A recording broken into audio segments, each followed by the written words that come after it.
मेरे प्यारे देशवासियों, नमस्कार।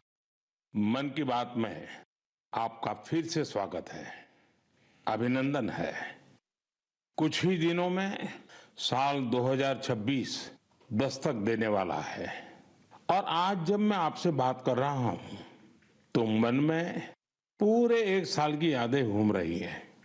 कई तस्वीरें, कई चर्चाएं, कई उपलब्धियां जिन्होंने देश को एक साथ जोड़ दिया।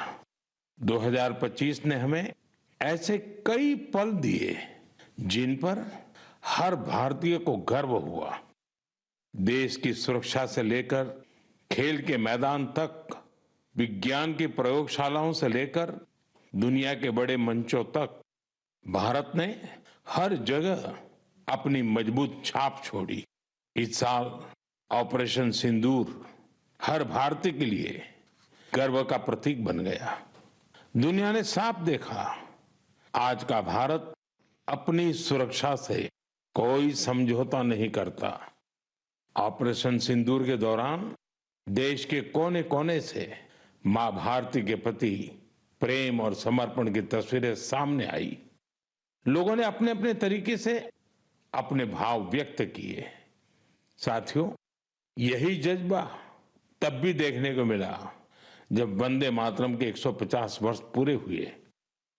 मैंने आपसे आग्रह किया था कि हैशटैग वंदे मातरम 150 के साथ अपने संदेश और सुझाव भेजे। देशवासियों ने इस अभियान में बढ़ चढ़कर हिस्सा लिया। साथियों, 2025 खेल के लिहाज से भी एक यादगार साल रहा। हमारी पुरुष क्रिकेट टीम ने आईसीसी चैंपियंस ट्रॉफी जीती। महिला क्रिकेट टीम ने पहली बार विश्व कप अपने नाम किया। भारत की बेटियों ने women's blind T20 world cup जीतकर इतिहास रच दिया। एशिया कप T20 में भी तिरंगा शान से लहराया। पैरा एथलीटों ने विश्व चैंपियनशिप में कई पदक जीतकर ये साबित किया कि कोई बाधा हौसलों को नहीं रोक सकती। विज्ञान और अंतरिक्ष क्षेत्र में भी भारत ने बड़ी छलांग लगाई। शुभांशु शुक्ला पहले भारतीय बने जो इंटरनेशनल स्पेस स्टेशन तक पहुंचे। पर्यावरण संरक्षण और वन्य जीवों की सुरक्षा से जुड़े कई प्रयास भी 2025 की पहचान बने। भारत में चीतों की संख्या भी अब 30 से ज्यादा हो गई है। 2025 में आस्था, संस्कृति और भारत की अद्वितीय विरासत सब एक साथ दिखाई दी। साल के शुरुआत में प्रयागराज महाकुंभ के आयोजन ने पूरी दुनिया को चकित किया। साल के अंत में अयोध्या में राम मंदिर पर ध्वजारोहण के कार्यक्रम ने हर भारतीय को गर्व से भर दिया। स्वदेशी को लेकर भी लोगों का उत्साह खूब दिखाई दिया। लोग वही सामान खरीद रहे हैं जिसमें किसी भारतीय का पसीना लगा हो और जिसमें भारत की मिट्टी की सुगंध हो। आज हम गर्व से कह सकते हैं 2025 ने भारत को और अधिक आत्मविश्वास दिया है। ये बात भी सही है, इस वर्ष प्राकृतिक आपदाएं हमें झेलनी पड़ी, अनेक क्षेत्रों में झेलनी पड़ी। अब देश 2026 में नई उम्मीदों, नए संकल्पों के साथ आगे बढ़ने को तैयार है। मेरे प्यारे देशवासियों, आज दुनिया भारत को बहुत आशा के साथ देख रही है। भारत से उम्मीद की सबसे बड़ी वजह है हमारी युवा शक्ति। विज्ञान के क्षेत्र में हमारी उपलब्धियां, नए नए इनोवेशन, टेक्नोलॉजी का विस्तार, इनसे दुनिया भर के देश बहुत प्रभावित हैं। साथियों, भारत के युवाओं में हमेशा कुछ नया करने का जुनून है और वो उतने ही जागरूक भी हैं। मेरे युवा साथी कई बार मुझसे ये पूछते हैं कि नेशन बिल्डिंग में वो अपना योगदान और कैसे बढ़ाएं, वो कैसे अपने आइडिया शेयर कर सकते हैं। कई साथी पूछते हैं कि मेरे सामने वो अपने आइडियाज का प्रेजेंटेशन कैसे दे सकते हैं। हमारे युवा साथियों की इस जिज्ञासा का समाधान है विकसित भारत यंग लीडर्स डायलॉग। पिछले साल इसका पहला एडिशन हुआ था। अब कुछ दिन बाद उसका दूसरा एडिशन होने वाला है। अगले महीने की 12 तारीख को स्वामी विवेकानंद जी की जयंती के अवसर पर राष्ट्रीय युवा दिवस मनाया जाएगा। इसी दिन यंग लीडर्स डायलॉग का भी आयोजन होगा और मैं भी इसमें जरूर शामिल होऊंगा। इसमें हमारे युवा इनोवेशन, फिटनेस, स्टार्टअप और एग्रीकल्चर जैसे महत्वपूर्ण विषयों पर अपने आइडियाज शेयर करेंगे। मैं इस कार्यक्रम को लेकर बहुत ही उत्सुक हूं।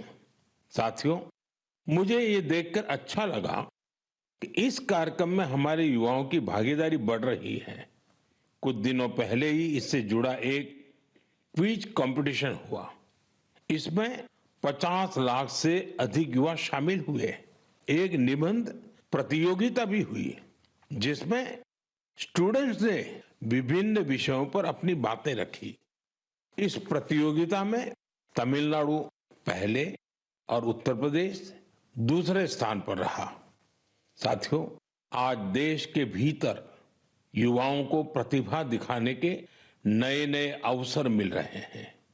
ऐसे बहुत से प्लेटफॉर्म्स विकसित हो रहे हैं जहां युवा अपनी योग्यता और रुचि के अनुसार टैलेंट दिखा सकते हैं। ऐसा ही एक प्लेटफॉर्म है स्मार्ट इंडिया हैकेथॉन।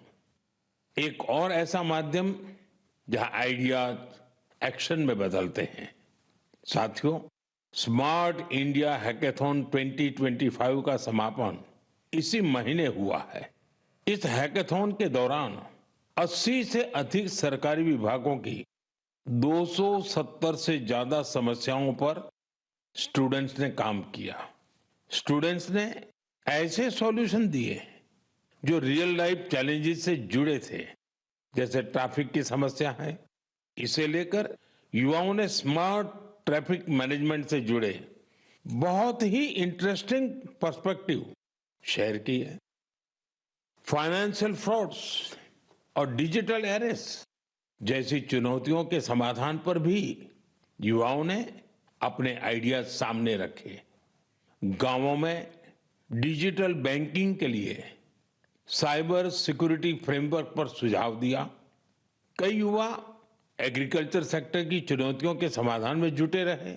साथियों, पिछले 7-8 साल में स्मार्ट इंडिया हैकेथॉन में 13 लाख से ज्यादा स्टूडेंट्स और 6,000 से ज्यादा इंस्टीट्यूट्स हिस्सा ले चुके हैं।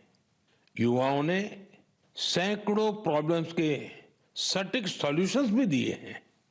इस तरह के हैकेथॉन्स का आयोजन समय समय पर होता रहता है। मेरा अपने युवा साथियों से आग्रह है कि वे इन हैकेथॉन्स का हिस्सा जरूर बने। साथियों, आज का जीवन टेक ड्रिवन होता जा रहा है और जो परिवर्तन सदियों में आते थे, वो बदलाव हम कुछ वर्षों में होते देख रहे हैं। कई बार तो कुछ लोग चिंता जताते हैं कि रोबोट्स कहीं मनुष्य को ही ना रिप्लेस कर दें। ऐसे बदलते समय में ह्यूमन डेवलपमेंट के लिए अपनी जड़ों से जुड़े रहना बहुत जरूरी है। मुझे ये देखकर बहुत खुशी होती है कि हमारी अगली पीढ़ी अपनी संस्कृति की जड़ों को अच्छी तरह थाम रही है। नई सोच के साथ, नए तरीकों के साथ। साथियों, आपने इंडियन इंस्टीट्यूट ऑफ साइंस, उसका नाम तो जरूर सुना होगा। रिसर्च और इनोवेशन इस संस्थान की पहचान है। कुछ साल पहले वहां के कुछ छात्रों ने महसूस किया कि पढ़ाई और रिसर्च के बीच संगीत के लिए भी जगह होनी चाहिए। बस यहीं से एक छोटी सी म्यूजिक क्लास शुरू हुई। न बड़ा मंच, न कोई बड़ा बजट। धीरे धीरे ये पहल बढ़ती गई और आज इसे हम गीतांजलि IISC के नाम से जानते हैं। यह अब सिर्फ एक क्लास नहीं, कैंपस का सांस्कृतिक केंद्र है। यहाँ हिंदुस्तानी शास्त्रीय संगीत है, लोक परंपराएं हैं, शास्त्रीय विधाएं हैं। छात्र यहाँ साथ बैठकर रियाज करते हैं, प्रोफेसर साथ बैठते हैं, उनके परिवार भी जुड़ते हैं। आज 200 से ज्यादा लोग इससे जुड़े हैं और खास बात ये कि जो विदेश चले गए वो भी ऑनलाइन जुड़कर इस ग्रुप की डोर थामे हुए हैं। साथियों, अपनी जड़ों से जुड़े रहने के ये प्रयास सिर्फ भारत तक सीमित नहीं है। दुनिया के अलग अलग कोनों और वहां बसे भारतीय भी अपनी भूमिका निभा रहे हैं। एक और उदाहरण जो हमें देश से बाहर ले जाता है, ये जगह है दुबई। वहां रहने वाले कन्नड़ा परिवारों ने खुद से एक जरूरी सवाल पूछा। हमारे बच्चे टेक वर्ल्ड में आगे तो बढ़ रहे हैं, लेकिन कहीं वो अपनी भाषा से दूर तो नहीं हो रहे हैं। यहीं से जन्म हुआ कन्नड़ा पाठशाले का, एक ऐसा प्रयास जहां बच्चों को कन्नड़ा पढ़ना, सीखना, लिखना और बोलना सिखाया जाता है। आज इससे 1000 से ज्यादा बच्चे जुड़े हैं। वाकई कन्नड़ा नाडु नुडी नम्मा हेम्मे, कन्नड़ा की भूमि और भाषा हमारा गर्व है। साथियों, एक पुरानी कहावत है, जहां चाह वहां राह। इस कहावत को फिर से सच कर दिखाया है मणिपुर के एक युवा मोइरांगथेम सेठ जी ने। उनकी उम्र 40 साल से भी कम है। श्रीमान मोइरांगथेम जी मणिपुर के जिस दूर सुदूर क्षेत्र में रहते थे, वहां बिजली की बड़ी समस्या थी। इस चुनौती से निपटने के लिए उन्होंने लोकल सॉल्यूशन पर जोर दिया और उन्हें ये सॉल्यूशन मिला सोलर पावर में। हमारे मणिपुर में वैसे भी सोलर एनर्जी पैदा करना आसान है, तो मोइरांगथेम जी ने सोलर पैनल लगाने का अभियान चलाया और इस अभियान की वजह से आज उनके क्षेत्र के सैकड़ों घरों में सोलर पावर पहुंच गई है।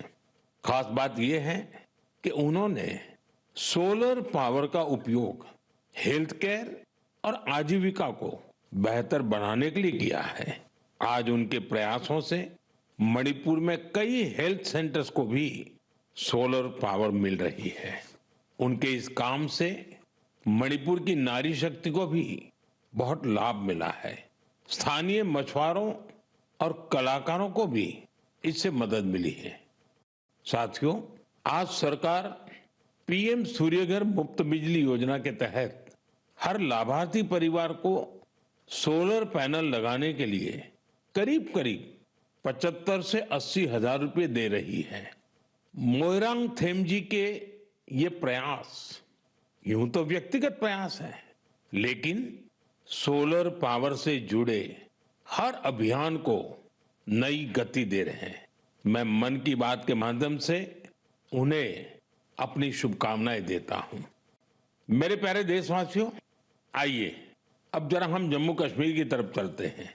जम्मू कश्मीर की सांस्कृतिक और ऐतिहासिक विरासत, उसकी एक ऐसी गाथा साझा करना चाहता हूं जो आपको गर्व से भर देगी। जम्मू कश्मीर के बारामूला में जेहनपोरा नाम की एक जगह है। वहां लोग बरसों से कुछ ऊंचे ऊंचे टीले देखते आ रहे थे। साधारण से टीले, किसी को नहीं पता था कि ये क्या है। फिर एक दिन आर्कोलॉजिस्ट की नजर इन पर पड़ी। जब उन्होंने इस इलाके को ध्यान से देखना शुरू किया तो ये टीले कुछ अलग लगे। इसके बाद इन टीलों का वैज्ञानिक अध्ययन शुरू किया गया। ड्रोन के जरिए ऊपर से तस्वीरें ली गई, जमीन की मैपिंग की गई और फिर कुछ हैरान करने वाली बातें सामने आने लगी।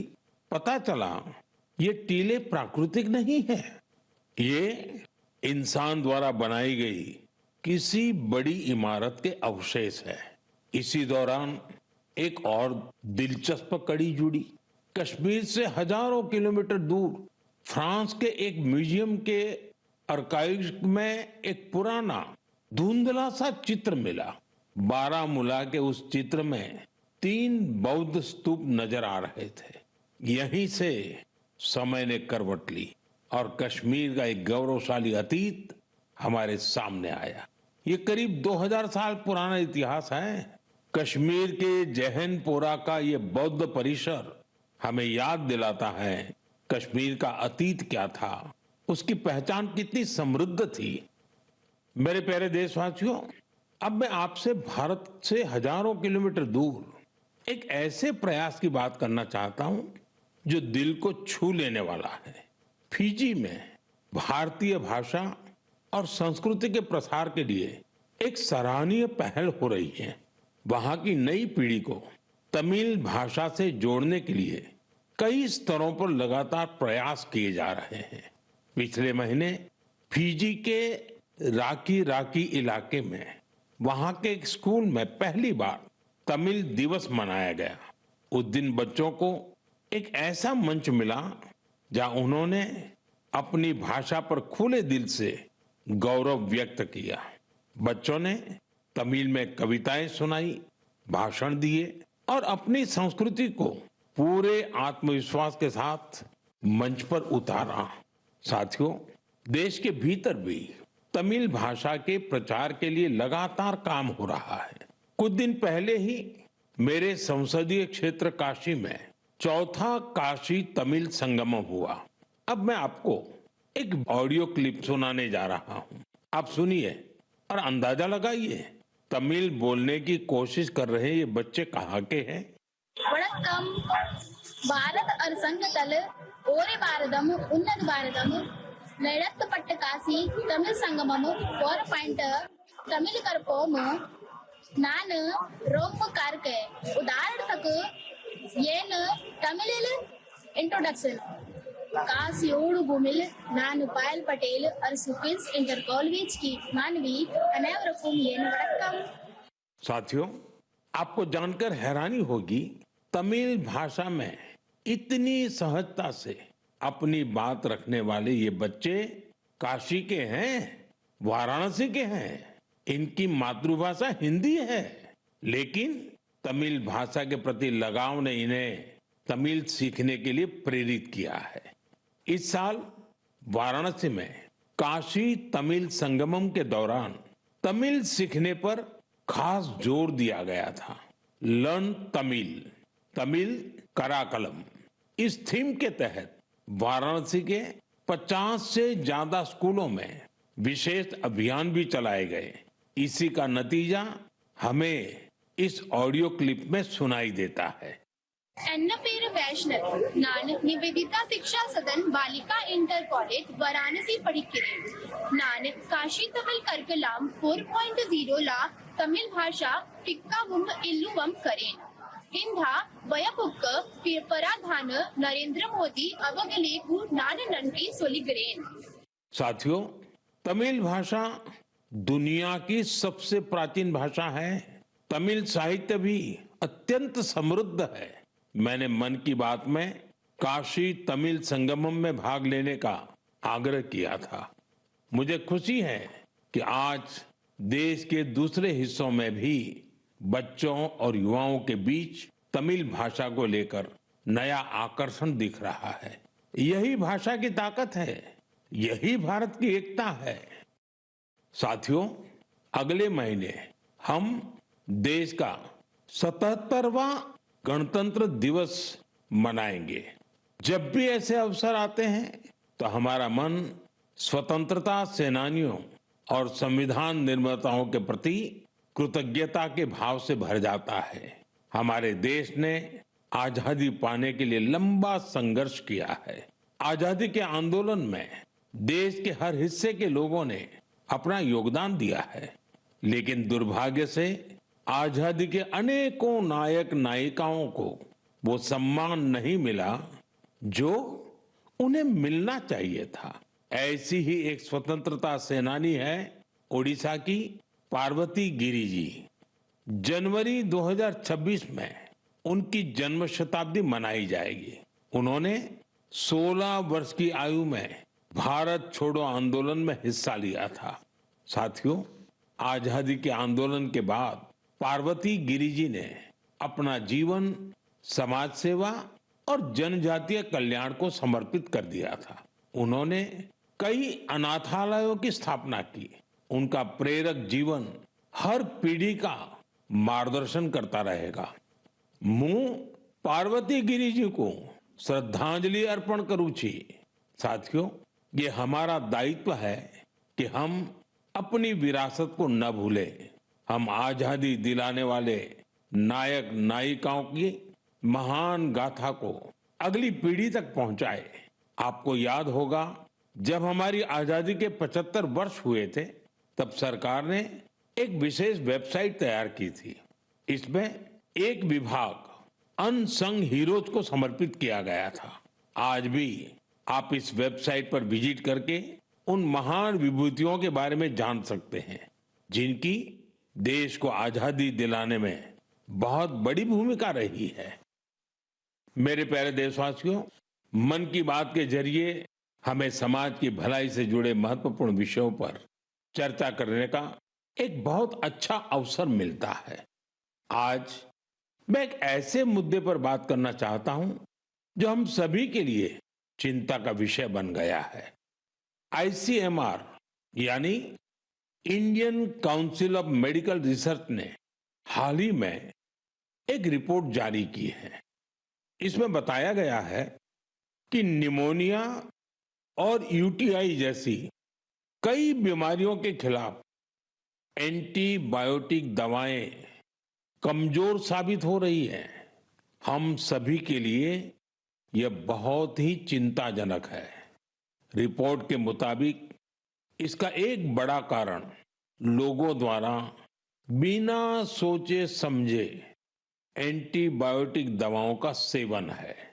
एंटीबायोटिक ऐसी दवाएं नहीं हैं जिन्हें यूं ही ले लिया जाए। इनका इस्तेमाल डॉक्टर की सलाह से ही करना चाहिए। आजकल लोग यह मानने लगे हैं कि बस एक गोली ले लो, हर तकलीफ दूर हो जाएगी। यही वजह है कि बीमारियां और संक्रमण इन एंटीबायोटिक दवाओं पर भारी पड़ रहे हैं। मैं आप सभी से आग्रह करता हूं कि कृपया अपनी मनमर्जी से दवाओं का इस्तेमाल करने से बचें। एंटीबायोटिक दवाओं के मामले में तो इस बात का ध्यान रखना बहुत जरूरी है। मैं तो यही कहूंगा, मेडिसिन्स के लिए गाइडेंस और एंटीबायोटिक्स के लिए डॉक्टर्स की जरूरत है। ये आदत आपकी सेहत को बेहतर बनाने में बहुत मददगार साबित होने वाली है।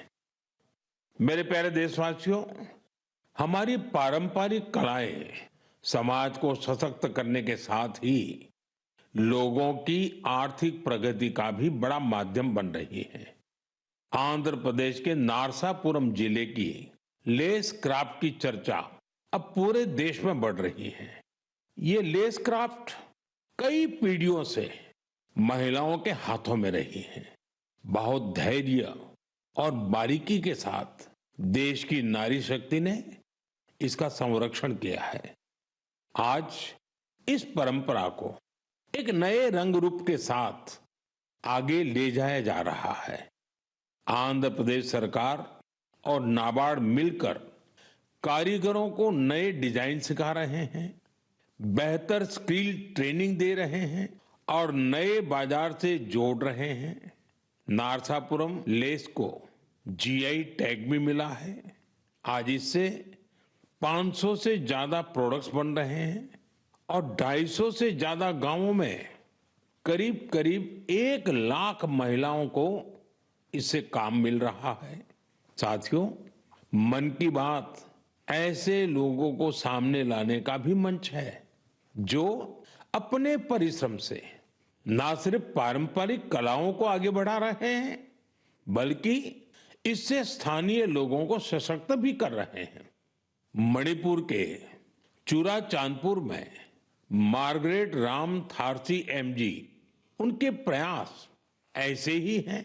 उन्होंने मणिपुर के पारंपरिक उत्पादों को, वहां के हैंडीक्राफ्ट को, बांस और लकड़ी से बनी चीजों को एक बड़े विजन के साथ देखा और इसी विजन के कारण वो एक हैंडीक्राफ्ट आर्टिस्ट से लोगों के जीवन को बदलने का माध्यम बन गई। आज मार्गरेट जी की यूनिट, उसमें 50 से ज्यादा आर्टिस्ट काम कर रहे हैं और उन्होंने अपनी मेहनत से दिल्ली समेत देश के कई राज्यों में अपने प्रोडक्ट्स का एक मार्केट भी डेवलप किया है। साथियों, मणिपुर से ही एक और उदाहरण सेनापति जिले की रहने वाली चोखोने क्रिचेना जी का है। उनका पूरा परिवार परंपरागत खेती से जुड़ा रहा है। क्रिचेना ने इस पारंपरिक अनुभव को एक और विस्तार दिया। उन्होंने फूलों की खेती को अपना पैशन बनाया। आज वो इस काम से अलग अलग मार्केट्स को जोड़ रही है और अपने इलाके की लोकल कम्युनिटीज को भी एम्पावर कर रही है। साथियों, ये उदाहरण इस बात का पर्याय है कि अगर पारंपरिक ज्ञान को आधुनिक विजन के साथ आगे बढ़ाएं तो ये आर्थिक प्रगति का बड़ा माध्यम बन जाता है। आपके आसपास भी ऐसी सक्सेस स्टोरीज हो तो मुझे जरूर शेयर करिए। साथियों, हमारे देश की सबसे खूबसूरत बात यह है कि साल भर हर समय देश के किसी न किसी हिस्से में उत्सव का माहौल रहता है। अलग अलग पर्व त्योहार तो है ही, साथ ही विभिन्न राज्यों के स्थानीय उत्सव भी आयोजित होते रहते हैं। यानी अगर आप घूमने का मन बनाएं तो हर समय देश का कोई न कोई कोना अपने यूनिक उत्सव के साथ तैयार मिलेगा। ऐसा ही एक उत्सव इन दिनों कच्छ के रण में चल रहा है। इस साल कच्छ रणोत्सव का यह आयोजन 23 नवंबर से शुरू हुआ है, जो 20 फरवरी तक चलेगा। यहां कच्छ की लोक संस्कृति, लोक संगीत, नृत्य और हस्तशिल्प की विविधता दिखाई देती है। कच्छ के सफेद रण की भव्यता देखना अपने आप में एक सुखद अनुभव है। रात के समय जब सफेद रण के ऊपर चांदनी फैलती है, वहां का दृश्य अपने आप में मंत्र मुग्ध कर देने वाला होता है। रण उत्सव का टेंट सिटी बहुत लोकप्रिय है।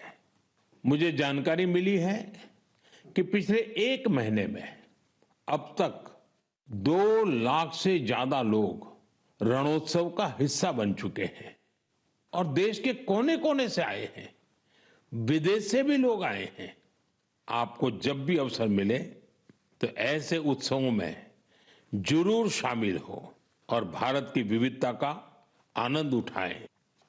साथियों, 2025 में मन की बात का ये आखिरी एपिसोड है।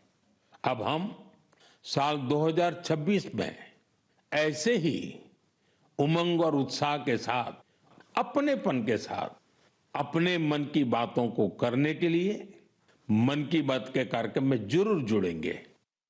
नई ऊर्जा, नए विषय और प्रेरणा से भर देने वाली देशवासियों की अनगिनत गाथाओं मन की बात में हम सबको जोड़ती हैं। हर महीने मुझे ऐसे अनेक संदेश मिलते हैं जिसमें विकसित भारत को लेकर लोग अपना विजन साझा करते हैं। लोगों से मिलने वाले सुझाव और इस दिशा में उनके प्रयासों को देखकर ये विश्वास और मजबूत होता है। और जब ये सब बातें मेरे तक पहुंचती हैं तो विकसित भारत का संकल्प जरूर सिद्ध होगा। यह विश्वास दिनों दिन मजबूत होता जाता है। साल 2026 इस संकल्प सिद्धि की यात्रा में एक अहम पड़ाव साबित हो। आपका और आपके परिवार का जीवन खुशहाल हो, इसी कामना के साथ इस एपिसोड में विदाई लेने से पहले मैं जरूर कहूंगा, फिट इंडिया मूवमेंट, आपको भी फिट रहना है। ठंडी का ये मौसम व्यायाम के लिए बहुत उपयुक्त होता है। व्यायाम जरूर करें। आप सभी को 2026 की बहुत बहुत शुभकामनाएं। धन्यवाद। वंदे मातरम।